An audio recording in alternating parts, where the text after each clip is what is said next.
Voilà, mesdames, messieurs, bonsoir. Très heureuse de vous retrouver pour les comptes de ces numéros de votre émission hebdomadaire Podium F, échange entre femmes. Voilà, sur ce plateau, nous sommes à deux avec mon invité. Il s'agit de Maître Félicité Ndaya Dioka, qui est candidate non élue de la provinciale Lingwala. Voilà, Maître, meilleurs vœux. Meilleurs vœux, maman Adèle. En forme? Très en forme, merci. Ça n'a pas marché. Bon, ça nous arrive tous, hein. Deux fois on essaye et ça ne marche pas. Ça nous décourage non plus. Pourquoi pas réessayer 5 ans après? Tout échec n'est pas un échec. Donc quand on échoue aujourd'hui, donc certes on a acquis une expérience pour que dans les jours à venir, que nous puissions nous améliorer. Vous n'avez pas contesté votre échec comme les autres le font? Je n'ai pas contesté parce que je n'ai pas l'habitude de pleurnicher. Je n'ai pas l'habitude de pleurnicher. Quand on est tombé, on est tombé. Non, mais c'est un droit. C'est un droit de contester, bien sûr. Mais il faut savoir, quand je conteste... Bon, je suis avocate d'abord. Nous disons, vaut mieux un arrangement à l'amiable qu'un long procès qui n'aboutira à rien. Je peux me dire aujourd'hui, je me mets à contester. Ça va me prendre et mon temps, mon énergie et me déstabiliser quelque peu. Je ne suis pas chômeur, j'ai mon gagne-pain. Au lieu de sacrifier ma famille à monter, descendre, parce que j'ai passé tout le temps avant la campagne, pendant la campagne et après la campagne, à sacrifier quelques temps soit paix, ma famille, par mon absence. Et j'ai jugé bon de ne plus continuer à le faire. Au contraire, de revoir où est-ce qu'étaient mes erreurs, où est-ce que j'ai failli, pourquoi la CNI ne m'a pas proclamé élue, pendant que le quota des femmes n'était même pas grande. Ok? Le quota des femmes était minimisable. Donc c'était juste 17% des femmes qui s'étaient représentées. Donc voir encore les femmes échouer à ces échéances, bon, on ne peut pas faire pénétrer Dieu ici et dire Dieu seul sait. Non, là ce n'est pas l'affaire divine. Là c'est l'affaire humanitaire où les hommes doivent s'interroger. Comme ça, moi-même, je m'interroge. Je me suis interrogée plusieurs fois pour ne pas tomber malade, parce que moi, je ne tombe pas malade. Et là, vous avez le quota de femmes minimisables, oui. Vous incombez la responsabilité à qui? Aux femmes ou à la centrale électorale? Nous incombons la responsabilité pour moi. La centrale électorale n'a pas fait bien son travail. C'est-à-dire? C'est-à-dire, c'est une œuvre humaine avant tout. Qu'il ne manque pas d'imperfection. Mais il aurait dû comprendre que avant les proclamations des résultats, la CENI avait commencé par invalider certains candidats. Mais il n'a pas fini. Les femmes étaient étonnées, nous sommes étonnés de revoir encore quelques personnes invalidées, mais proclamées comme élues. C'est étonnant, on ne peut pas citer les noms. Nous sommes en politique, on s'était, on tait les noms. C'est peut-être parce qu'ils ont saisi les instances judiciaires et ils ont pu trouver gain de cause à leurs préoccupations. Ok. Les personnes invalides sont proclamées élues. On devrait poursuivre avec l'invalidation. La CENI n'a pas poursuivi. Pourquoi? À lui seul. Pour ne pas continuer à frustrer, à léser. Il n'a pas continué, il n'a pas voulu frustrer ou léser. Mais il aurait dû sanctionner même autrement. En se taisant, mais il sanctionne parce qu'il a toute la vérité avec lui. C'est pas encore fini. Hein. Avec lui. La CENI a peut-être fini avec la publication de résultats provisoires, mais beaucoup reste à faire par rapport au déroulement des élections du 23 décembre 2023. Ça reste au niveau de la Cour constitutionnelle Conseil d'État et les tribunaux de grande instance pour les conseillers communaux, mais où la femme n'est même pas représentée. Surtout à Kinshasa, on va former une assemblée provinciale sans femmes. Est-ce que les femmes sans femmes ont postulé en grand nombre? Est-ce que les femmes ont battu suffisamment campagne? Parce que ça ne se donne pas, hein? N'est-ce pas que ça se mérite? Si les femmes n'ont pas suffisamment bâti campagne et on ne les a pas votées, la CENI ne peut pas opérer un miracle ou favoriser les femmes parce qu'on doit à tout prix parler de la parité parce que le chef de l'État prône la masculinité positive. Non, ça se mérite. Il y a une modalité. Quels sont les efforts que les femmes sont censées déployer pour rafler, avoir de voix? Ok. Il y a une modalité précise, concise, claire et nette, ou une ligne, une direction, une ligne. On dit pour battre campagne, on doit nécessairement faire ça. Non. Il y a plusieurs manières où chaque candidat bat sa campagne. Les femmes avaient plus procédé par... Surtout les discours, tenir aussi un discours convaincant. Ok. J'étais sur ce plateau. On avait parlé des trucs des discours. Okay.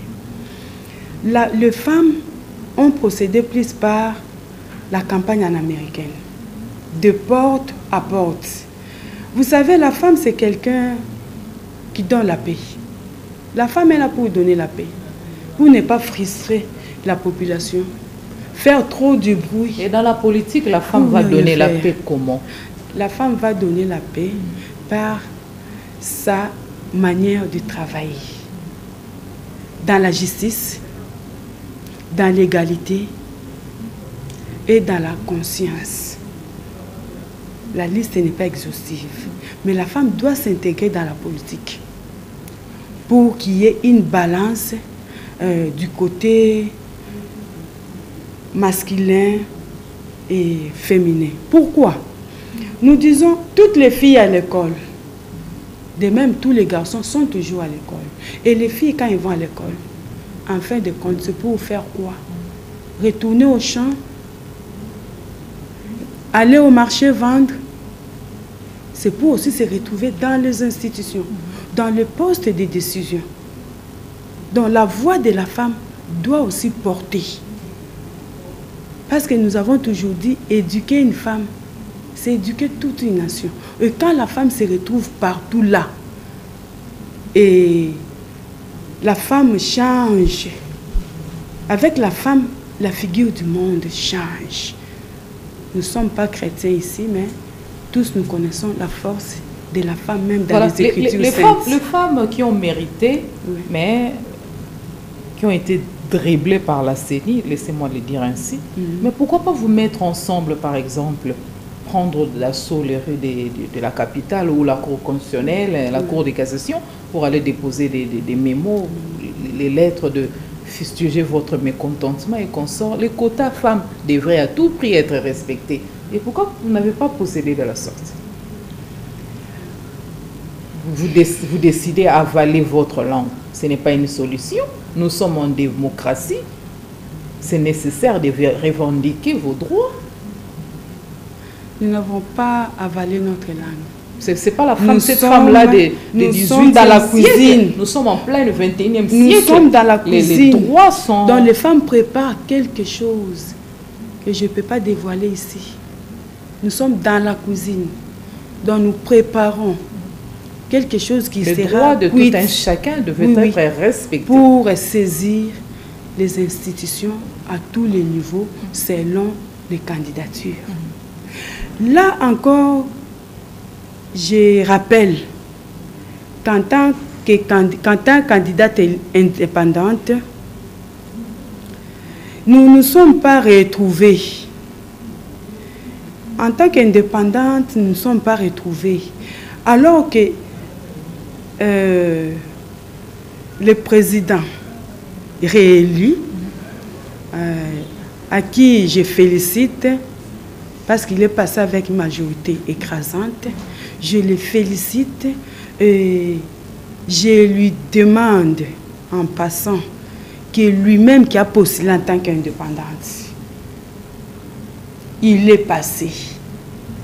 Et il n'a pas tenu, la CENI n'a pas tenu compte du quota indépendant. Ok. La CENI n'a pas tenu compte du quota indépendant. Alors, en tant que présidente des candidates à la provinciale indépendante, je demande, je suggère au chef de l'État de revoir cette histoire. Ce n'est pas encore fini. Quel est le plus grand péché de la CENI, de la centrale électorale, une institution d'appui à la démocratie qui a organisé les élections générales? C'était le 20 décembre 2023.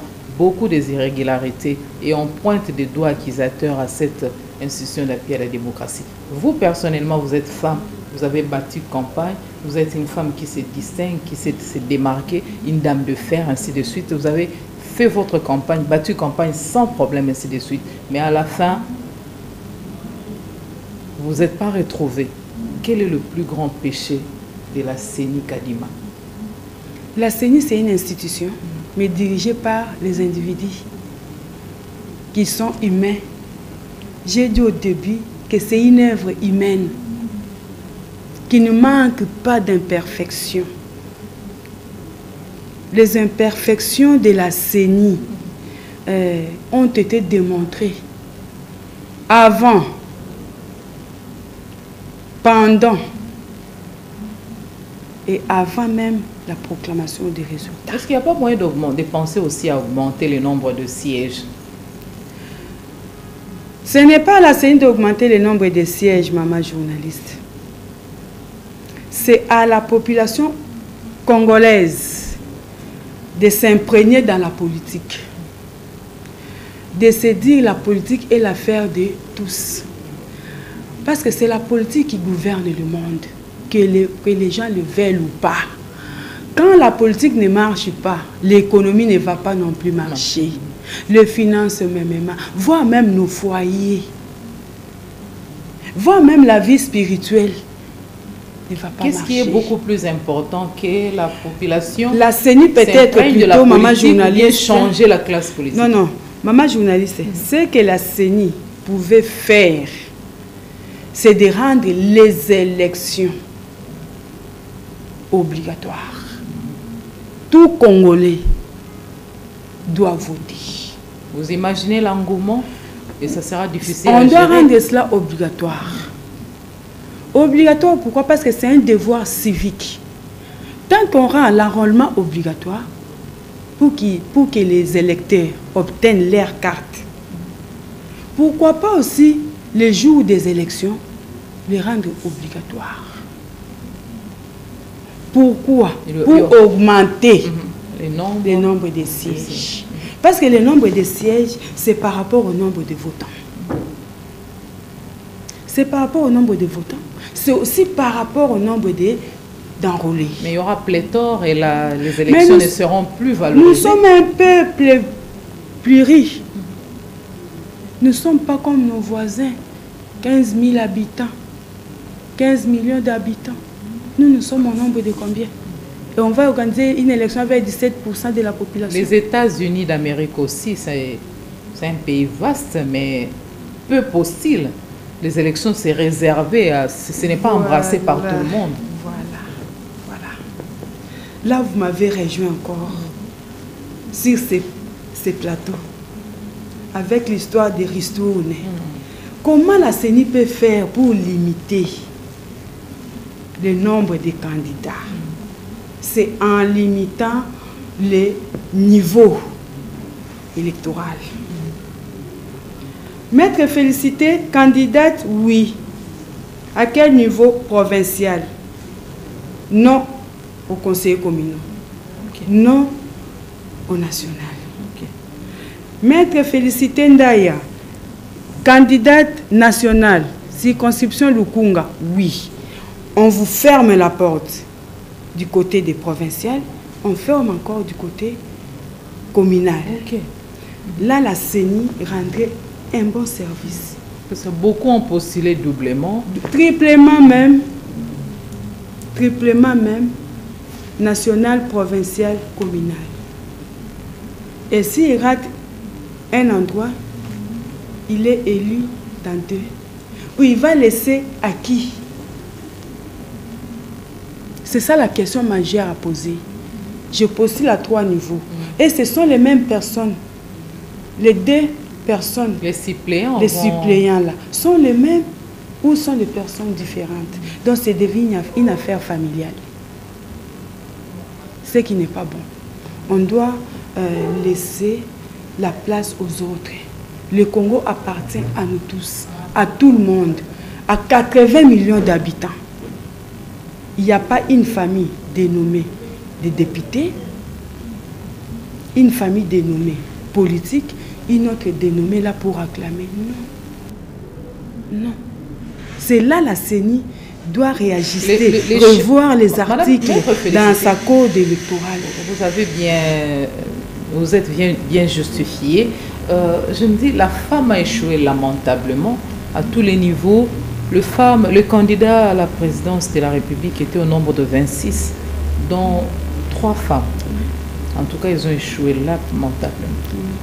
Les candidats à la législative nationale et provinciale, il y avait beaucoup de femmes, mais ils ont échoué aussi lamentablement provincial, ainsi de suite.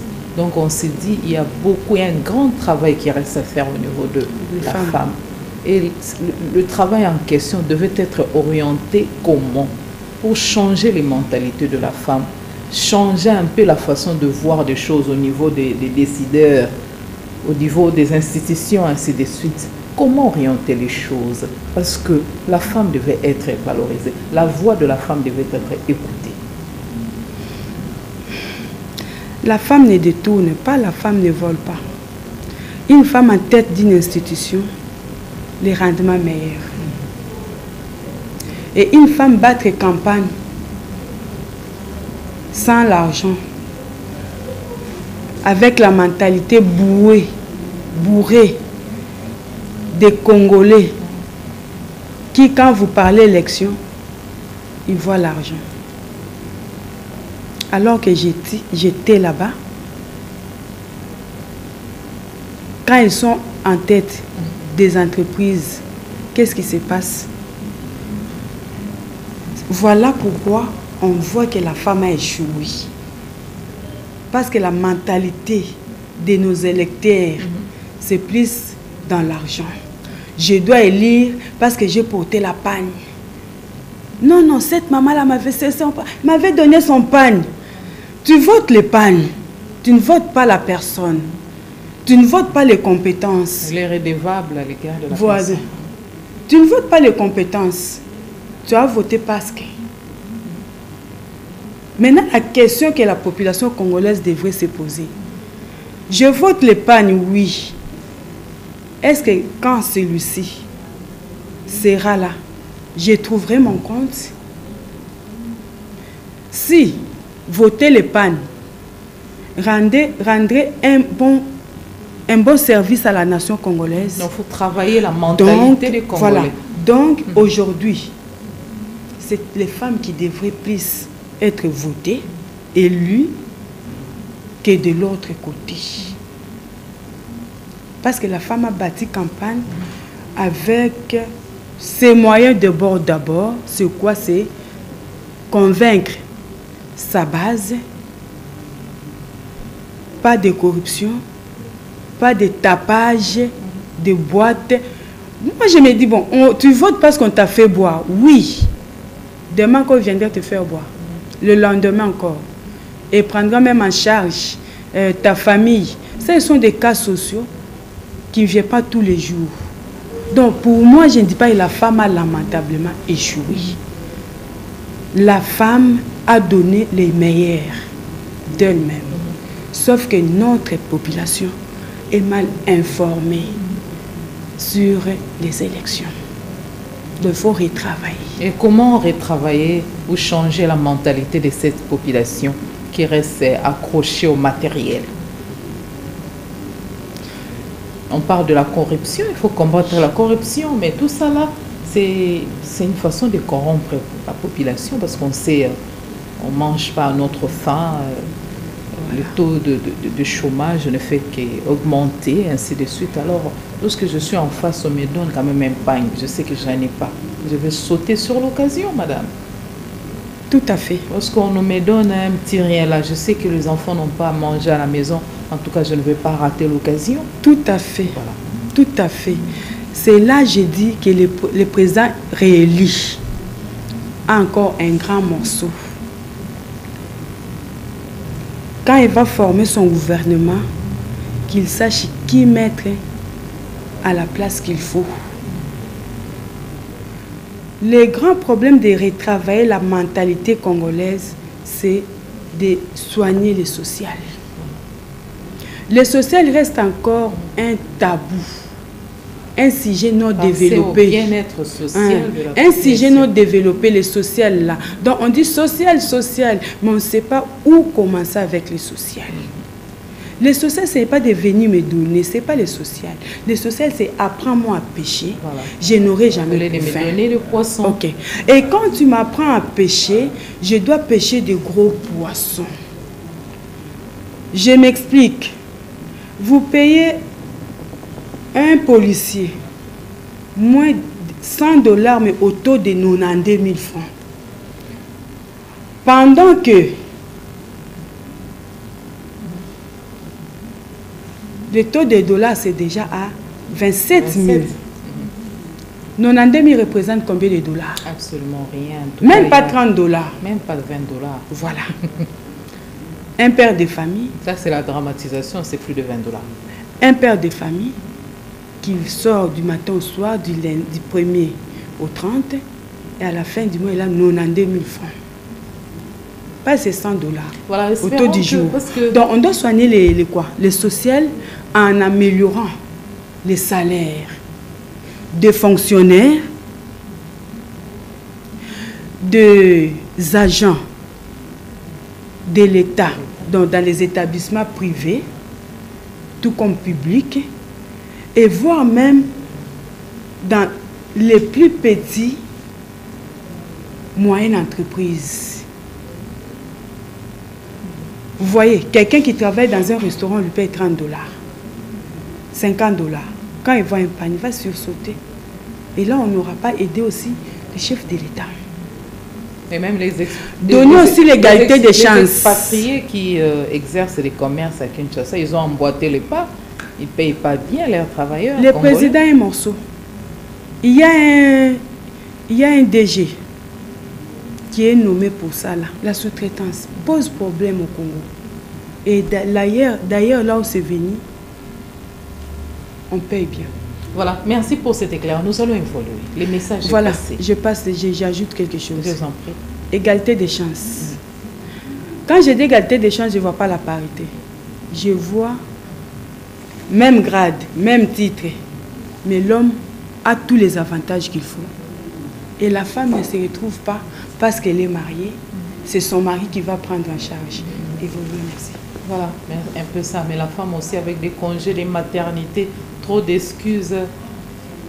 Nous séchons le boulot régulièrement. Tout ça là aussi, ça constitue des handicaps pour les femmes de travailler sans problème. Pas toutes les femmes, maman. Je parle de la femme en général, parce qu'on parle de la situation de la femme. Voilà, nous allons évoluer. C'était clair, vos réponses et convaincantes.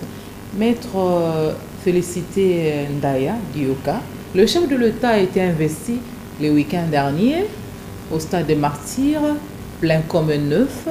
Il a tenu un discours après la cérémonie liée à son investition. C'est bien dit, hein? Liée à son investiture, voilà un peu ça.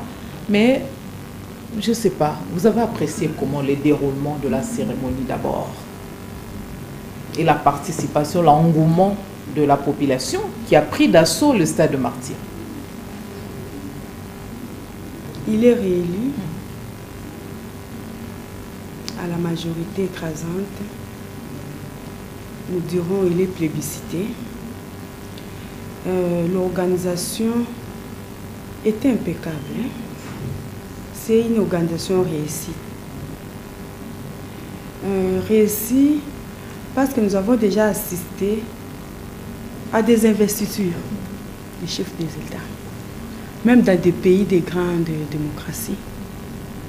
Ce qui s'est passé ces dernières fois. Très bien. La population, l'engouement de la population derrière l'homme élu, main dans la main pour sauver notre pays, qui est le Congo. Voilà la présence. C'est pas par curiosité qu'ils sont là? Non, non. Le Congolais a compris qu'il doit sauver sa terre. Il doit s'unir, être uni pour une même cause, une seule cause. C'est pas lié aussi à sa popularité? J'ai dit il est voté à la majorité écrasante. Voilà. Donc il est populaire. Pour être voté à cette majorité-là, depuis même que nous avons commencé l'histoire des élections dans ces pays, d'aucun chef de l'État n'a déjà réussi cette majorité de 73%. Une réalité un peu déplorable, c'est la présence du camarade Joseph Kabila. Il a brillé par son absence à la cérémonie, ni sa tendre épouse Marie-Olive Lembe Kabila, qui prêche par de bons exemples. Cette fois-ci, ne sont pas venus soutenir les couples présidentiels. Vous n'avez pas remarqué ça aussi? Et vous justifiez ça comment? Si le mari était indisposé, il n'était pas disponible, mais ne fût-ce que la femme pouvait être là, et elle aime bien se démarquer, se faire voir, ainsi de suite. Mais cette fois-ci, pour une cérémonie d'envergure, une cérémonie qui ne se répète pas, on peut assister à cela que 5 ans après, ne fût-ce que sa femme devait être là, parce que beaucoup de chefs d'État de pays qui entourent la République démocratique du Congo ont rehaussé de leur présence. L'excuse est légale. Même au travail, tu ne viens pas, tu t'excuses. C'est-à-dire tu as un empêchement qui ne te permet pas de rehausser de ta présence. Ignorant qu'il est un monument vivant. Certes, il avait un empêchement, mais il est monument vivant.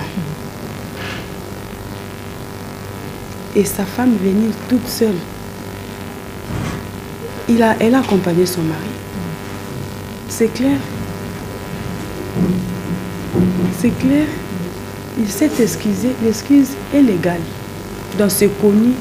Quand quelqu'un est excusé, donc on ne dira pas qu'il est absent. Et vous commentez comment? Vous placez quel mot par rapport au discours du chef de l'État à l'occasion de cette cérémonie de son investiture? Il a tenu un discours qui a intéressé plus d'un Congolais, mais question de réaliser les promesses, les différentes promesses. Ça va faire plaisir aux Congolais qui vont se retrouver.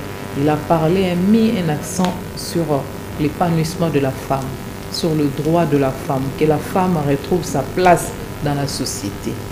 Vous avez ressenti quoi quand Félix Tshisekedi a parlé de la femme devant une marée humaine au stade de Martyr? Tout d'abord, son discours. C'était un discours bien conçu, précis, clair et net. Là, j'ai tout dit. Mettre l'accent sur l'épanouissement de la femme, l'autonomisation de la femme, comme nous aimons bien le dire. Il est le patron number one de la masculinité positive.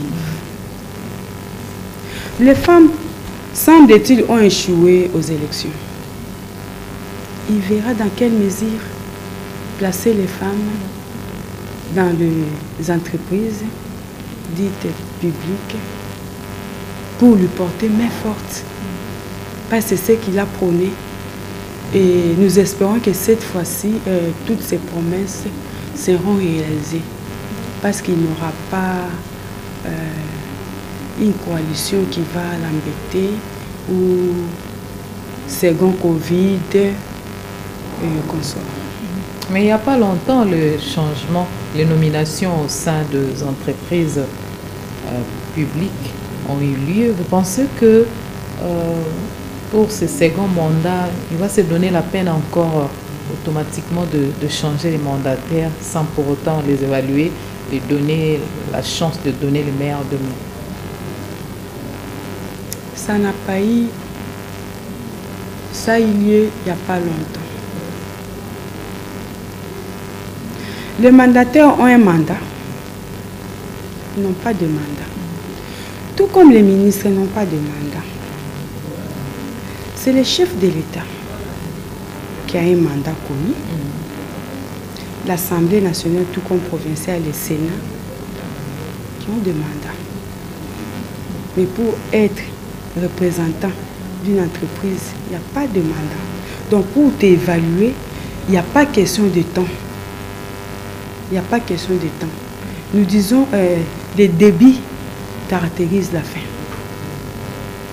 Les chefs de l'État devaient se faire entourer de femmes conseillères pour bien travailler et régler la question de la femme. Vous pensez, Madame Maître Félicité? S'entourer uniquement des femmes, non.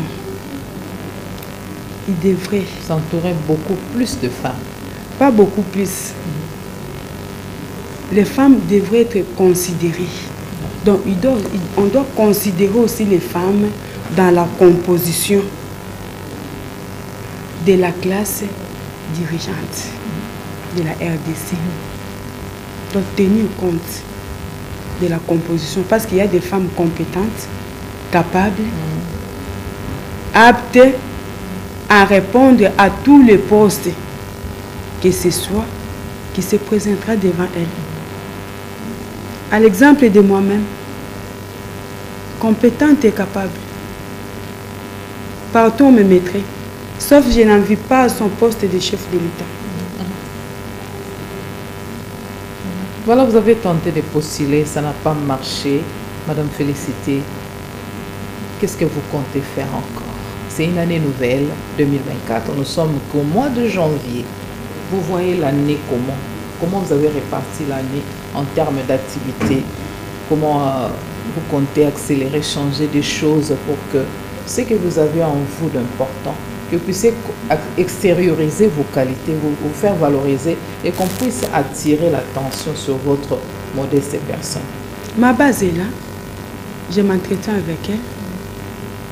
Je dois la fidéliser, la contenir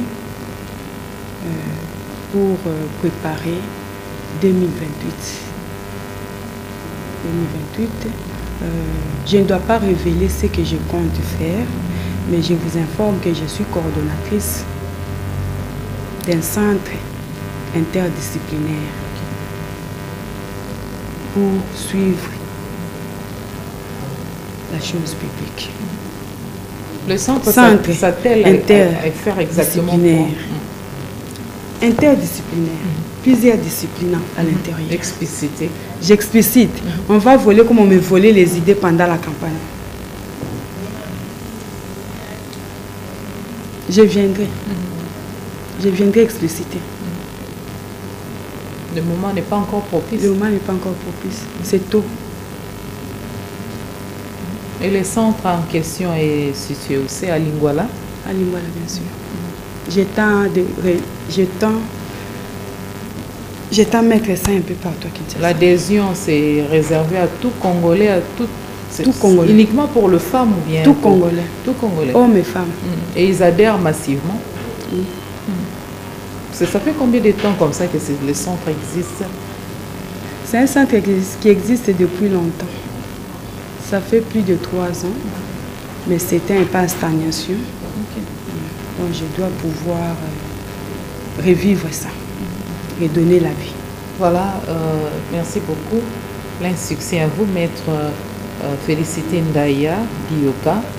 Voilà, le chef de l'État a été investi les week-ends derniers et 5 jours, si je me mémoire, 4 jours après cette cérémonie, il y a le ministre de l'économie, Vital Kamere, qui vient de mettre en place une plateforme dénommée Pour un Congo retrouvé. En son sein, Julien Paloukou, Tony Kankou, Jean-Lucien Boussa et lui. Caméré. Votre opinion par rapport à cette initiative? Louable, vous pensez? Parce que déjà des réactions fusent de partout par rapport à l'existence de cette plateforme. Je l'ai apprise comme vous.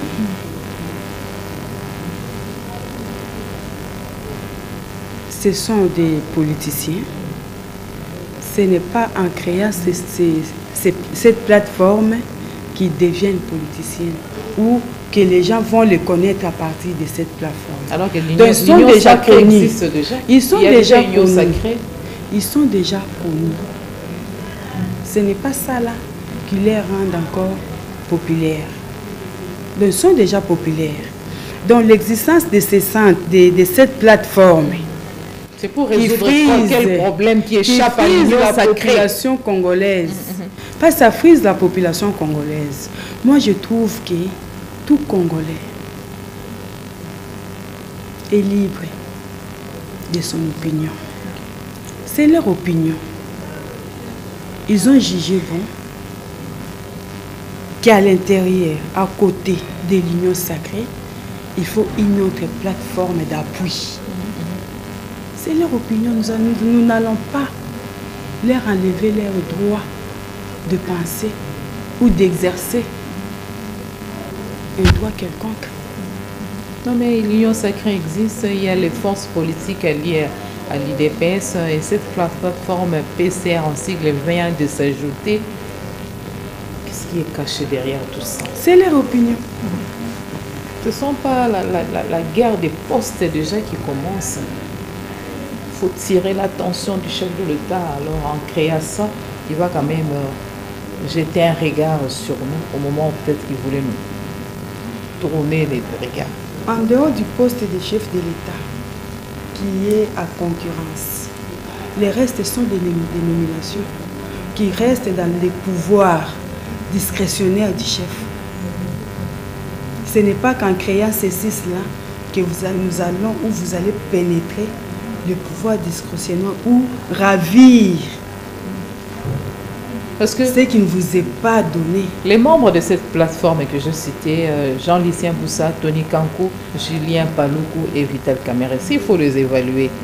Ils étaient à la tête de ministère. Quel a été les rendements? La maman journaliste vous dira encore ils étaient à peine nommés. On ne les a pas encore évalués. On ne les a pas encore évalués. Et aucune femme, et aucune femme. Aucune femme. Terrible, hein? C'est leur opinion. Nous sommes toujours en seconde position. Toujours dans les oubliettes, les femmes. Dans les oubliettes. Aucune femme membre de cette plateforme de Vital Caméré pour un Congo retrouvé. Admettons peut-être que les femmes adhéreront après. Mais pourquoi ça va susciter l'adhésion. À qui veut? Non, mais moi j'aimerais voir aussi Maître Félicité créer une plateforme pareille avec de membres dynamiques, de femmes dynamiques, courageuses, battantes, des têtes bien faites et appuyer le chef de l'État. Ça serait aussi intéressant, vous pensez? Je vous ai déjà annoncé que je suis là pour la cause de toutes les femmes candidates indépendantes. Une plateforme qui sort des néants avec des têtes qu'on découvre aussi. Oui. Ça serait intéressant que de voir de mêmes personnes, peut-être qui n'aspirent pas confiance au niveau de la population, vous voyez. Pour cela, j'invite toutes les femmes candidates indépendantes de me voir. Je les invite au travers de votre média qu'ils viennent me voir. Nous allons faire de grandes choses. Voilà. Merci. C'est toujours intéressant d'échanger avec vous, Maître Félicité Ndaya Kankou, dans notre émission Podium F. Voilà un peu ça. Elle a beaucoup à dire, cette femme que j'apprécie personnellement bien, sa manière de parler, lentement mais sûrement, en tout cas, elle sait convaincre, elle a l'art de convaincre. Voilà, Maître, parce que nous sommes à la fin, un message particulier. Qu'est-ce qu'on n'a pas dit que vous aimeriez ajouter un peu de mots pour qu'on termine en clôture l'émission? C'est le message, mot de la fin, au message particulier. Ce qu'on n'a pas dit, ce que nous aimerions dire, nous sollicitons au premier papa, le président réélu, Félix Antoine Tshisekedi Tshilombo, le chef de l'État, le commandant suprême, d'avoir un œil regardant sur la femme dans toute la composition de ceux qui vont l'entourer pour l'émergence de ce Congo,